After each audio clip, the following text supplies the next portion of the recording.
Right, returning now to further evidence of sliding support for Anthony Albanese and Labor contained in this news poll today. For his take, let's bring in the director at Redbridge Group Australia, Kos Samaras. Kos, thank you for your time. This was, I guess, confirming the last time we spoke. You were saying they're really on a terrible trajectory now.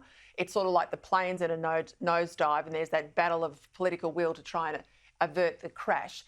This is the lowest level of support for Labor since the 22 election. It's also the equal largest primary vote lead for the coalition since the last election. Where do you think the government's losing most of its support?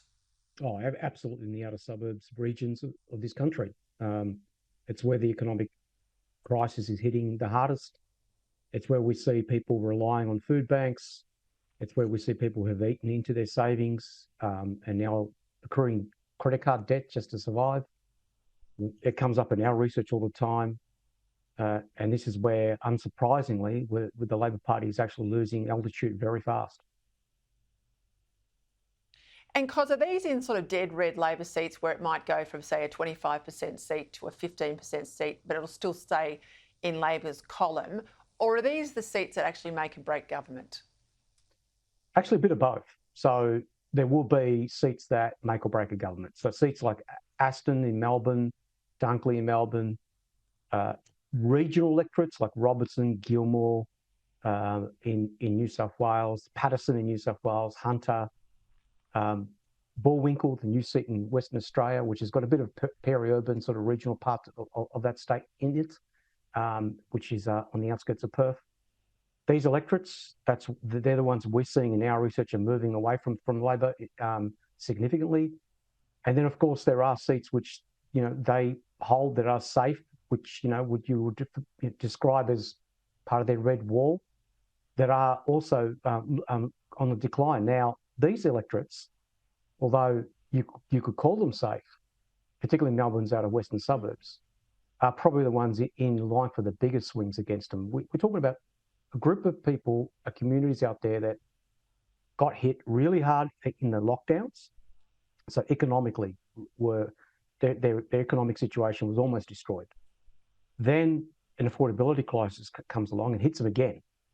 And it's here where I think we could see some pretty big swings beyond the nationwide swings against Labor.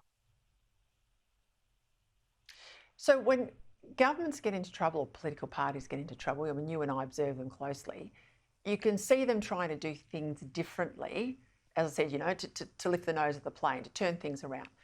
I'm watching the Prime Minister, I'm watching the front bench, and I'm not seeing that sense of urgency. I'm not seeing them trying to do things differently.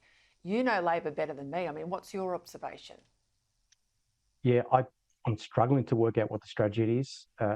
Look, back in the Black Saturday bushfires over a decade now, some of the advice that councils would give politicians is that you must be there when people are experiencing severe trauma, and you must be with them, and you must leave them with no impression, but that you're going to be there with them. The problem for this government is, over the last 2 years, the people that we've been talking about feel like no one's with them. So even if the Albanese government suddenly gets its comms sorted out, it starts announcing some great policies, these communities will basically reject anything they say, because basically they've been absent and not there with them during what they themselves would describe to us as some of the worst times of their lives. I made the point at the top of the show, you only get 3 years in a federal term. They squandered a year with the Voice. So Labor got in, they thought, the Liberals were out now for a good decade, and they settled in very comfortably and slowly, I'd have to say. Compare that with Chris Minns and Peter Malinauskas. I mean, they're both first-term premiers. They have hit the ground running. I reckon if either of them went to an election tomorrow, that increased their margins.